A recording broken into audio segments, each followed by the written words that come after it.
welcome to the second general meeting, everyone. Glad to have you all here. Scott's upcoming events, usual dev nights. Don't look at that. This Thursday, not last week. Yeah. So come on out. If you're a dev team, we're gonna meet in the dev team's chat first. And of course, the deving never stops. So Unity Workshop next Monday. It's on Zoom as usual. Check the events page for the link. And this week is Alex, I think, is going to be teaching all about scriptable objects. So yeah. Got some links here. Join EGaDS, $10. Message Elena. EGaDS chat says join EGaDS. This is what you get from joining EGaDS. A great shirt. I'm sure you've all seen it. Very cool, very Persona. Not Persona though, if we're talking to the department. Related orgs here. Longhorn Gaming, Women Gaming. They're our friends. We like them. This is our sponsor, Zynga. Everybody clap. Woo! Okay. Yeah. I love Zynga. Yeah. We love you, Zynga. Woo. Okay. Those emojis at the game jam did kind of slap though. So yeah, probably not any questions yet. So tonight we're going to be talking to Kat Wenske. She's a sound designer and composer, senior producer at Team Audio, and she's going to be talking about working in the industry and whatever y'all want, to ask their questions. So yeah, give it up. Wahoo. That's the old version of Kat. I had to retire her and become a blue-haired cat, so that one's recharging. Maybe waiting for summer since it's so cold now. Yeah, I just took your Twitter profile, so maybe that needs to be updated. No, that works. That was, my hair was purple last month, so that counts. Oh, okay. Nice.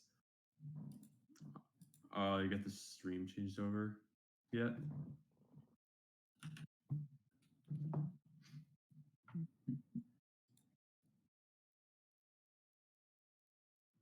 Huh? No, I figure you switched to Kat's camera. Okay, I won't pick my nose then or something. All right, well, you want me to go ahead and get rolling and whatnot? Yeah. All right. Yeah, well, thanks for the intro. As you mentioned, my name is Kat. I've been in the industry now for 11 years. Becoming a little bit of an old fart now, which is kind of wild because I feel like it wasn't just that long ago that I entered the industry. But I originally...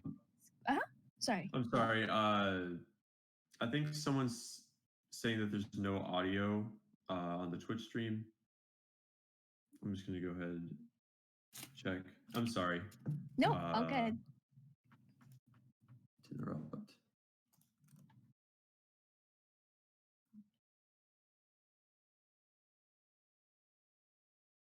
Okay, cool. Good. Proceed. Twitch folks, we're good? Then I'll just restart that spiel. I've been in the industry now for 11 years. I'm an old fart. I actually just mentioned in Twitch, you want me just to overdub my own talking, which I've done before, and it's weird as heck to try and match yourself when you know yourself. But originally I went to school to, let me start again. My family is a very traditional family. I'm a first-gen American. And I went to school to become a doctor, as many Asian Americans go to school for. So I had no idea I was going to, dive into the realm of video games until much, much later. And in fact, my junior year of college, I was like, oh no, I don't think I want to do pre-med. I had never really thought about anything outside of the path that was essentially given to me. And I switched my majors. but I switched my majors to psychology and child learning and development because I wanted to go into research.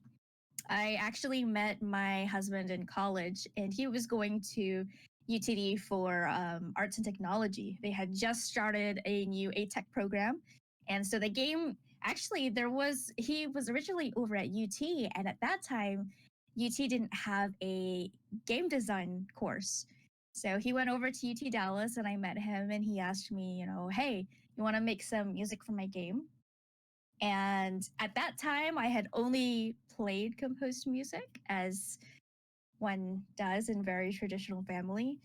But, it's actually wild because a lot of people think because you play music, you can compose it. And that's tremendously different because when you are playing something that's already made, it's there. Everything is in front of you. You know exactly how to get from point A to point B to point C, and then maybe repeat and whatnot. But when you're composing something, you are trying to grasp at all these different concepts and squash them together into something that feels tangible.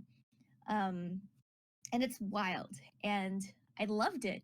My first tracks were horrendous, and then I wanted to keep making more. And then that slowly blossomed into working on sounds for games. And the first student mod game that I was working on, I was asked to make like weapon sounds.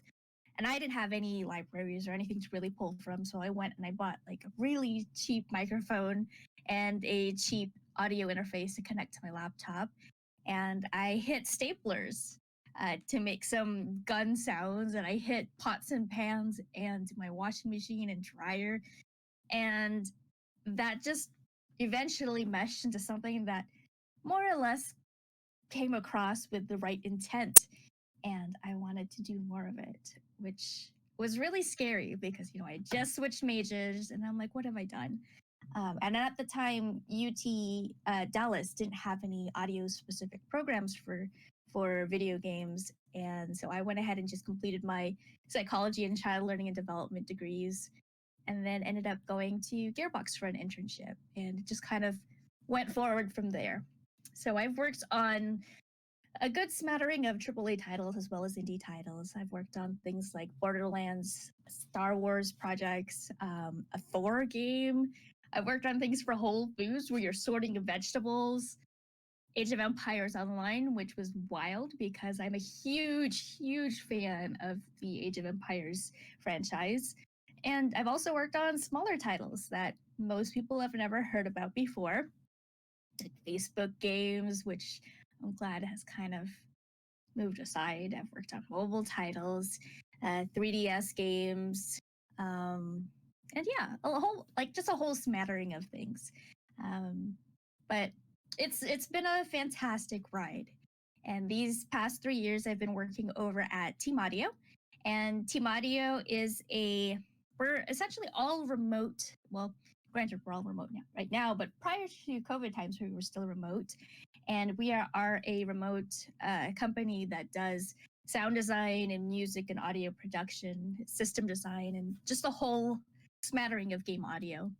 And it's been great. I've been working freelance with them for 3 years, and this is our Team Audio's third birthday today, so that's really pretty exciting for us.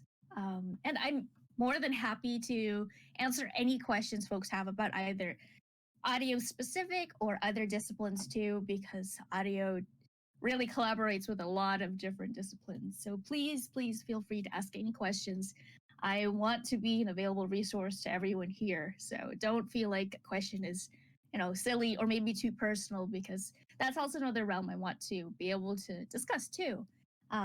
Especially with UT and Austin as a whole having a lot of Asian American students, that can be a huge struggle with that expectation that many of us face of, hey, you're supposed to go into either the medical industry or be a lawyer, and how I've been able to navigate through that and what kind of journey that's been like. So Ashley asks, what other game dev departments do you collaborate with the most? Well, I think our number one friend is actually QA, because audio is the tail end of the dev pipeline. And we are pretty much QA's first line of defense because in order for us to test to make sure audio is working properly, we need to play the game as a regular human. And by regular human, I mean a lot of times in development, we use certain codes or we'll ghost through a level to get to where we need to test something. But a lot of times as an audio person, we actually need to progress from certain points to the next to make sure that things are triggering properly, that lines are being heard, that your emitters are playing properly, and maybe that someone didn't clone an audio emitter of a waterfall and that waterfall is no longer there. Like that's kind of silly. So I would say most of the time, especially towards the tail end of development, we are very, very, very good friends with QA.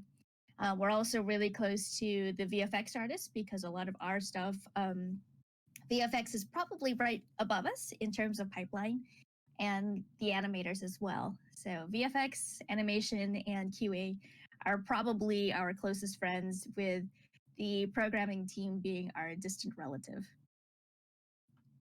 That's a good question, though, because I think a lot of times people kind of work within their own pod and don't necessarily collaborate with other disciplines. And a lot of times when people are testing things in game, they're playing their own music or just have audio completely muted. So, unfortunately, the audio department can't do that. We also can't watch videos and stuff like that while we're working because we need to hear the actual content that we are playing. Any other questions?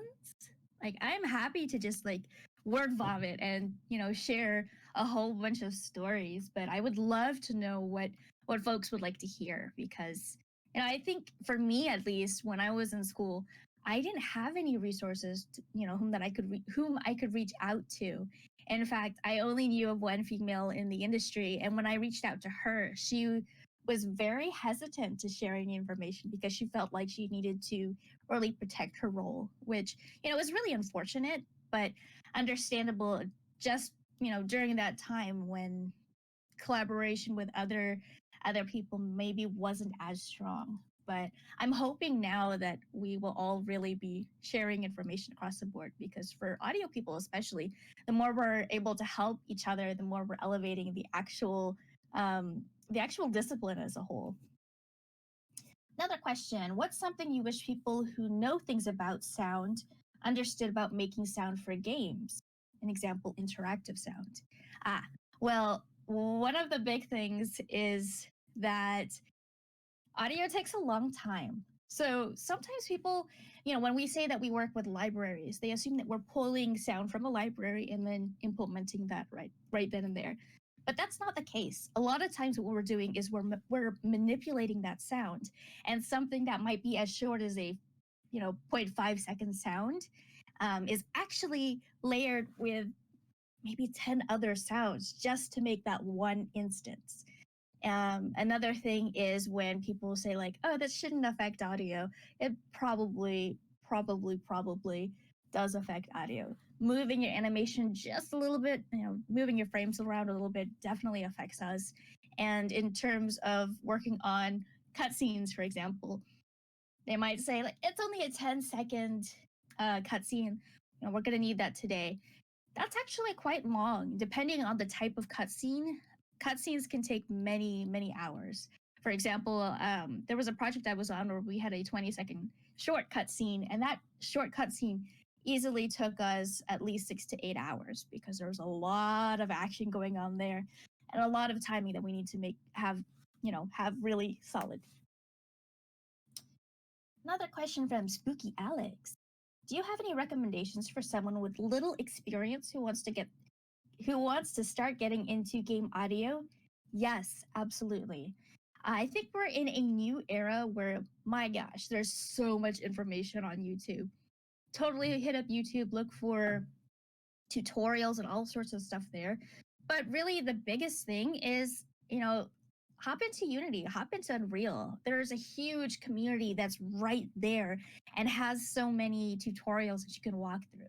Or if you're really nervous about starting that large, scale back some. You could use RPG Maker.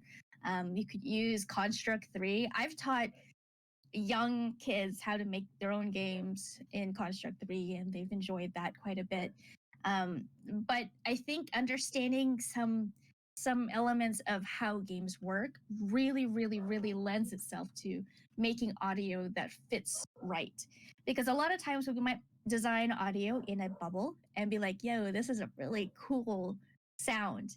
But it doesn't actually work well in game. So once you get used to like what works in games, how does that affect the current environment and things like that, that'll help you a lot moving forward. If you want to scale back even further back, a good way to start is go into YouTube, capture a few videos of like your favorite games or like little sequences that you really like, and then redesign that. You can redesign that with some sounds from freesounds.org or some other organizations that have royalty free audio, and then use that as your launch pad and start designing with those, manipulate those sounds, and really figure out what sounds good to you and why it sounds good. So for me, the first several years of my career, I was really doing a lot of heavy implementation. And I know a lot of designers are like, oh, well, that's implementation. You're not really a sound designer. I think that's really just silly because, quite honestly, the more you do things like that, the more you're honing your ears, the more you're starting to develop the right ear for what sounds good, what doesn't sound good, why would this work in a game, and why would this not work in a game? And you start building the lexicon of how to explain what type of sound you should be exploring. Let's see. There's another question here. What is your general sound design process? That's a wild question because I'd say it's very off the off the seat of my pants. What's the phrase there? I don't remember the actual phrase, but it's really slapdash. A lot of times, if it's a larger kind of thing, I will. Well, no, even in smaller things.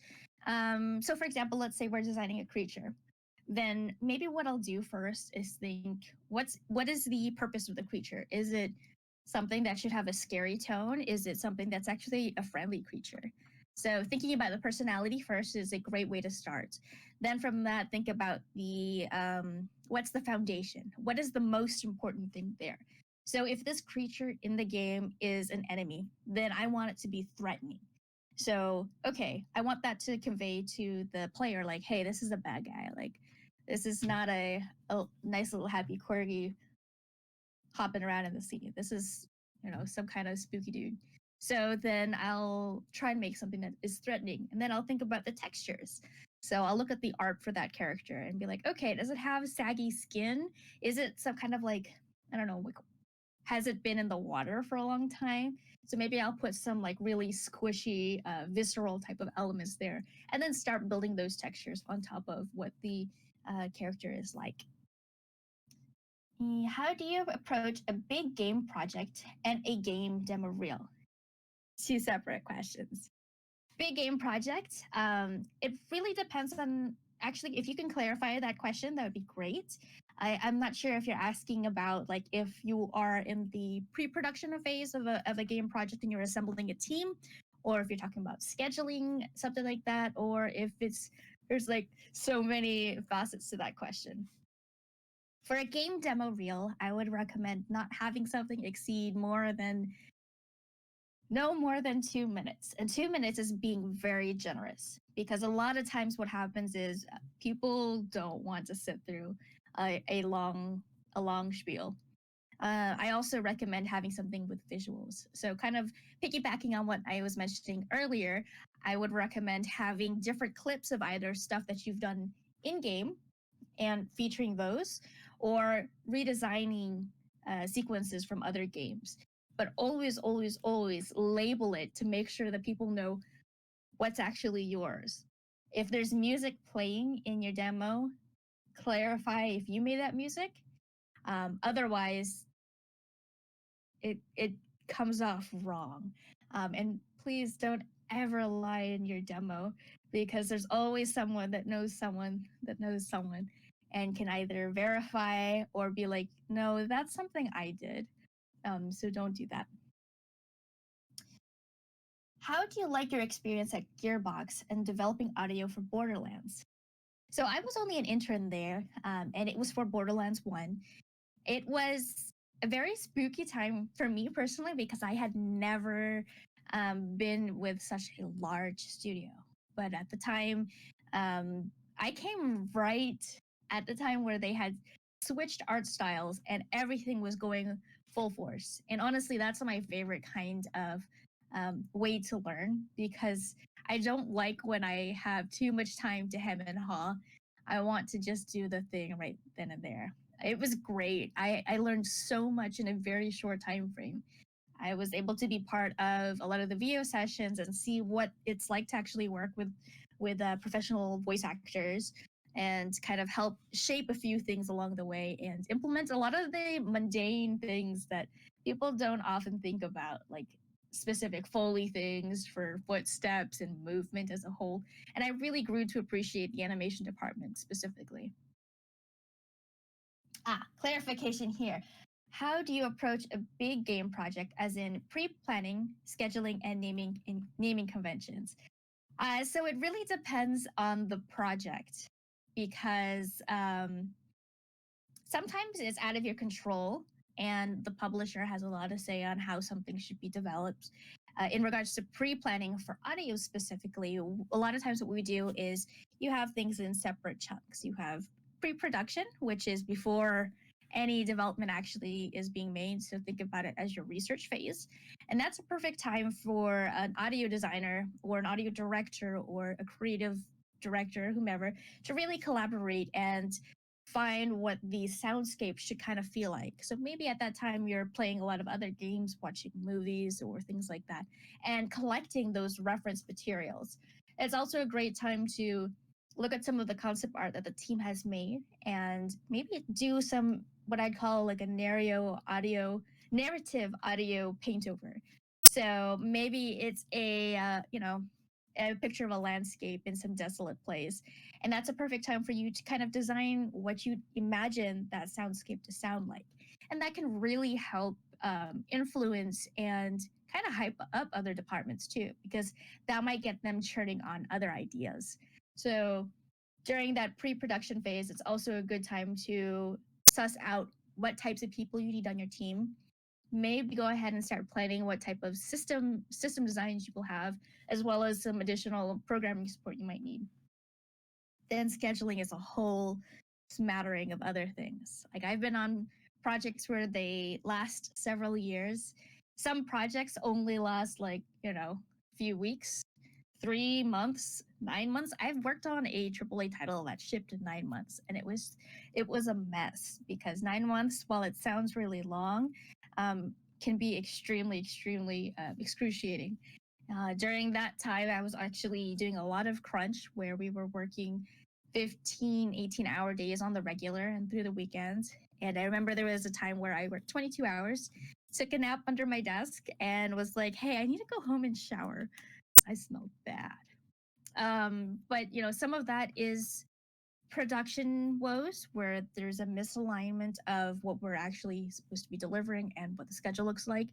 And also, sometimes it can be a publisher because a lot of times publisher can push these dates around in ways that the developer cannot change, or the publisher might actually want specific features in the game that the dev team might not necessarily agree with, but still have to execute to make that happen. In regards to naming conventions, that's a whole other battleground. But I highly recommend sorting some of that out in the pre-production phase. Otherwise, as you're bringing in more team members, that's gonna get really messy. Grant asks, "Do I have any mic recommendations?" Yes.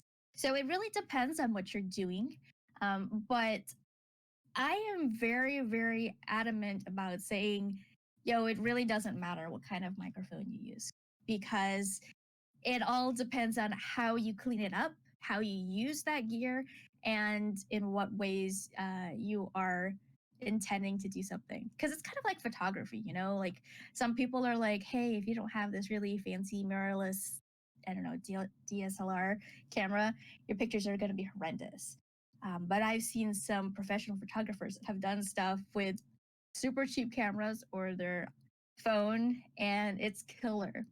I've also heard musical artists that have just recorded with just regular Blue Yeti microphones, and their work was killer. And it's killer because they knew how to clean up their work properly in their DAW, and they knew how to EQ things properly, and they also knew how to manipulate those sounds. So I would say don't let your gear limit you from what you're actually doing.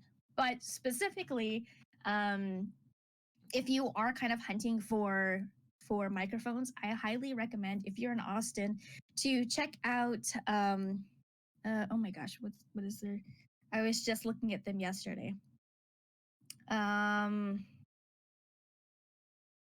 don't remember the name of the thing, but hit me up later. They are a company here in Austin that lets you rent gear, and it's a perfect way to kind of check out different microphones, see what works for you, what you like and what you don't like, as well as be able to purchase used microphones. So I have a microphone back here. This is the C414B, I believe. It's an AKG microphone, and I really, really love it. I've used it a lot for voiceovers. Oh yes, thank you. It is rock and roll rentals. I really love them. They've saved my life quite a bit. Saved a lot of money as well. Yes, thanks. Oh hey, McMillan, how's it going? So I really like the AKG C414B. I think it's fantastic for that. I also really like my NTG3, which is a shotgun microphone. And it's kind of like this little long cylinder fella. And he's perfect for doing things like, if I want to record something up close and personal, so I could do some Foley work. I also like, let's see, you're lucky that I didn't put things away. I have a small handheld that I like to bring around when I am, trying to be a little more discreet. I know it doesn't look very discreet. It looks like a very large taser, but this is a PCM D100 Sony fella, and he records in stereo. It's just great. But the bad thing about him is I can't hook up another microphone. So for that, I actually quite like my Zoom fella. And I had actually a lot of these I rented prior over at Rock and Roll Rentals to make sure that it was something I wanted.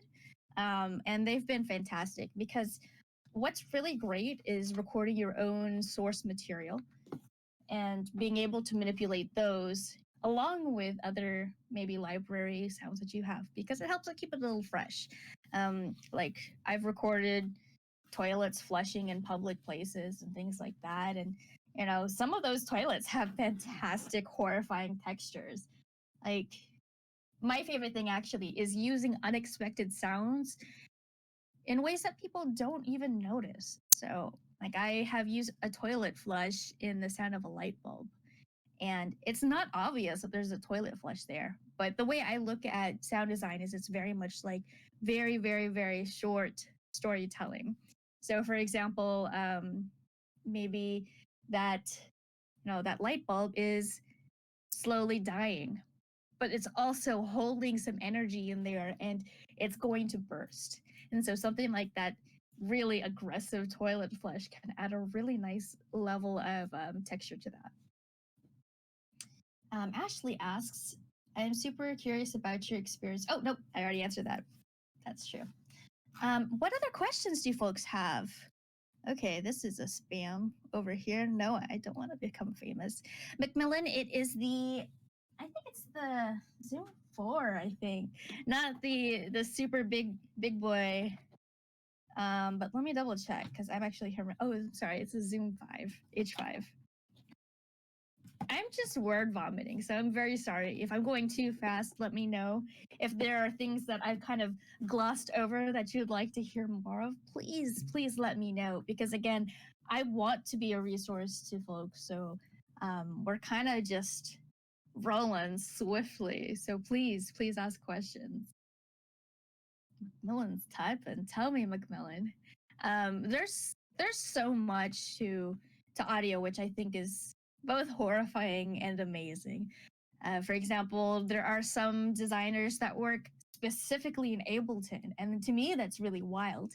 I've seen a lot of musicians do it that route and work on sound design from there. I personally was using Pro Tools and then switched over last year to Reaper.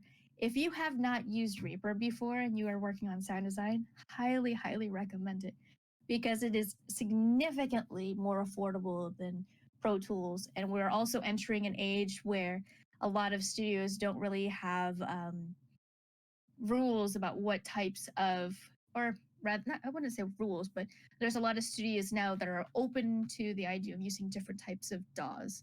And by DAW, I mean a digital audio workspace. I believe that's what it stands for. Brett asks, what was the most important thing on your resume when you applied to Gearbox? That's a great question because as a student, I obviously had not launched anything really. So for me, what it was a lot of personal projects and student projects. The only things I actually had on my resume were things that were outside of any curriculum. Now, granted, a lot of that was because I was not a tech major, but in hindsight, when I help with any kind of portfolio or resume reviews, that's one of the biggest struggles. Like I see a lot of very similar resumes, and a lot of times it's because there are people that are only sending things that they've worked on in class, and it's not really a good idea. So really, what you want to do is show that you have initiative. You have worked with other people, even on extremely small projects. You want to also show that you think outside the box. And again, maybe you don't have the opportunity to work with other folks. Then an excellent thing to do is capture some footage, redesign, and make sure that's very, very clear in your portfolio. Macmillan, Reaper, yes. I actually had not been using Reaper because I had a lot of things that I needed to have done in Pro Tools. And then working with a client, they seemed to favor Reaper. And I'm like, oh, sure, I'll go ahead and switch over. And oh my gosh, I wish I had switched over sooner because, if at all, if at least like working on any type of editorial, which is like voiceover, cleanup, and things like that, is so much faster in Reaper. Like it's just night and day. That's another thing that a lot of folks don't realize, that working with VO is not just you record the voiceover and that's it. No, there's so much cleanup that goes into that. Like even voiceovers from Nolan North or some other famous nugget. There's so much cleanup that needs to be done, whether that's some timing that you need to sort out a little bit and like nudge, or sometimes it's just the breathing. Sometimes it's weird things like habits that someone has. Like maybe they talk and they have like this weird little lilt at the end. I would say working with any type of voice actor and cleaning up VO is the most strangely personal experience. And it makes me really, really dislike people because, wow, mouths are so messy. For example, myself, um, my my S's are quite sharp, and I had not realized that until doing voiceover stuff. I also started noticing little things that I do at the end of sentences, and it's wild, like the small subtle things that you don't normally notice until you're having to listen to where all your spit is. Yes, absolutely. It's mouth hate. The worst is when, someone sounds like gold when you talk to them and then you record them and you're like, oh my gosh, your nose is clicking, your mouth is so full of spit. Like, please, what happened here? So it's a very personal experience. Here we go. Here's another question. A super vague question, but is there a way to objectively measure sound design skills on a scale? No. And I say no because I've known students that come right out of college and they have such a great ear. I've known people that have worked in the industry for 30 years and might not even match that same audio like zest that someone right out the gate might have. Um, and I think that's the big thing. Like, there's a lot of ageism in the industry. Ageism for people that are too old. Ageism for people that are too young. A lot of prejudiceness for people that haven't shipped certain types of games or have only worked on, like indie titles, which is really silly too, because you could say indie and like Double Fine is considered indie, and they're kind of big. So it's really silly. The thing that I really like to do though is during interviews when I worked in house was um, I always looked at someone's sound design test as a test for their ear, not necessarily their sound design skills, but do they have an ear for the craft? Because skills can be trained. And so, like, when I'm listening to someone's test, it's did they hit the major beats? If maybe a character is doing a spell, like, okay, what are the major beats for the spell? Possibly the incantation for the spell, the actual execution of the spell, and the aftermath of the spell, perhaps. And so maybe they only did the end of the spell. Well, okay. But I hear another candidate that does three of them. All right, well, that's better.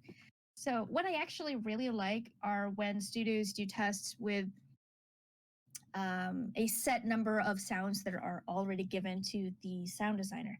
Because a lot of times people have a hard time um, properly evaluating someone because they are like, well, this person sounds a lot better. But you know what? Maybe they have a better library. And although having better libraries isn't, 100% guarantee, it really gives them a leg up. So I kind of like to kind of limit the resources that someone has and then really seeing how they creatively play with something there. So it's a very vague answer, but really, there is no way to objectively measure because sound design is very, very subjective. You can make something that is just so incredibly good, but a client won't like it. And it's not that the asset that you made is terrible. It's just not what someone's looking for at that given moment. And I think sometimes that can be really, really difficult, not to take personally. And as an artist, and this goes for artists and for sound designers and for a lot of people kind of in that the more like creative squiggles, we're having to be very vulnerable, and we're always vulnerable. So it's a very strange balance. Another question. Okie Also, as someone just starting out, I wondered if you have any structural advice on improving sound design chops. For example, learning C++ so you can play with UE4 and Wise more comfortably, master Massive and Serum to get better at software, synth, etc. Yes. So I actually don't know C++, but I think a lot of it depends on what you are trying to hone. So let's say you are wanting to do more technical sound design. And by technical sound design, that can mean maybe the best way to think about it is someone that bridges between sound design and programming. So kind of like someone that is like that little top top top point. And a lot of the technical sound designers will do a lot of legwork and kind of look behind the scenes to see like what they can specifically do to make something work within a system and kind of meld it together. So C++ would definitely help with something like that. You're right, though. It would most certainly help with UE4 and Wise meshing together more comfortably. However, it is possible to do a lot of that in Bluepoint without having a significant amount of knowledge for C++. In regards to other ways to improve sound design chops, like honestly, the best thing to do, again, this sounds kind of like a silly answer, is to fail often.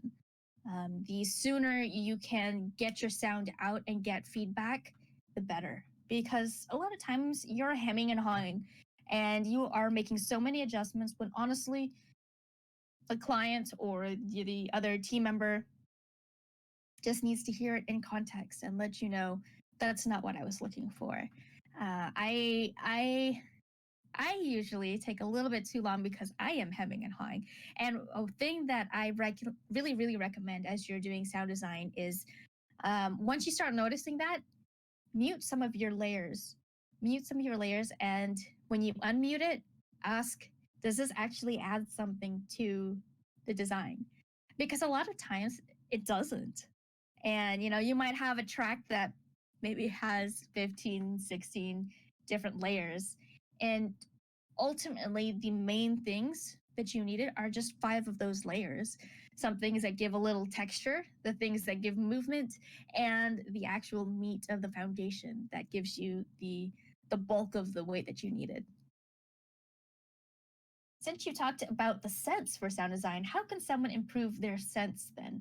So I highly recommend just more proactively listening to things as you're watching shows.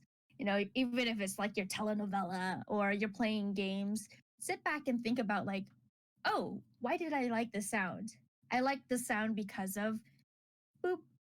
And maybe, just jot down 5 things you liked about it.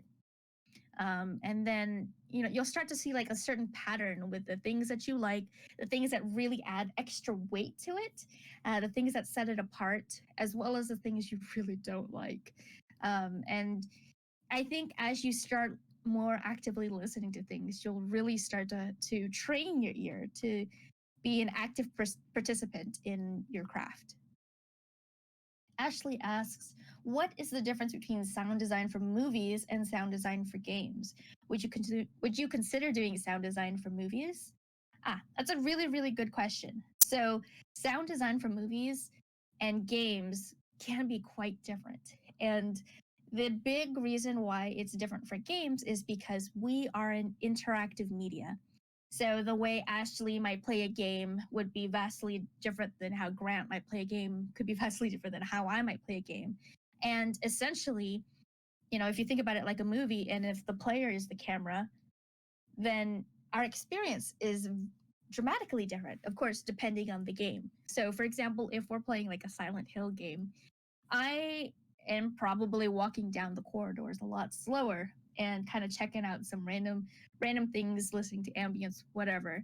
Um, Grant might just be really booking it and just going down that hallway. So Grant's missing all these other superfluous sounds that might be something that I'm already experiencing. Now, Ashley might already be in a boss battle because Ashley took a right turn into a different room.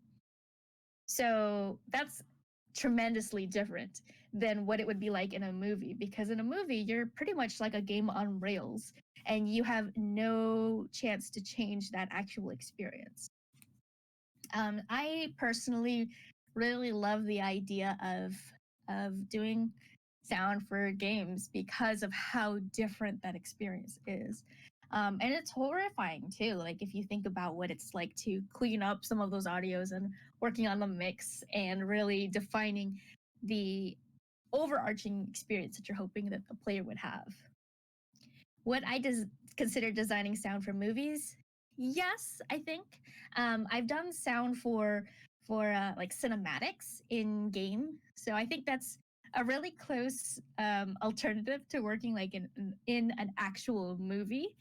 I don't know, like I guess it depends on the type of movie. Like I'd love to work on a horror movie.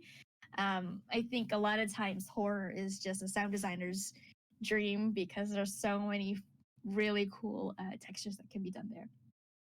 Macmillan asks, what is the most important soft skill that people should have who are looking to get into game audio? That is a very good question because a lot of times people don't consider soft skills.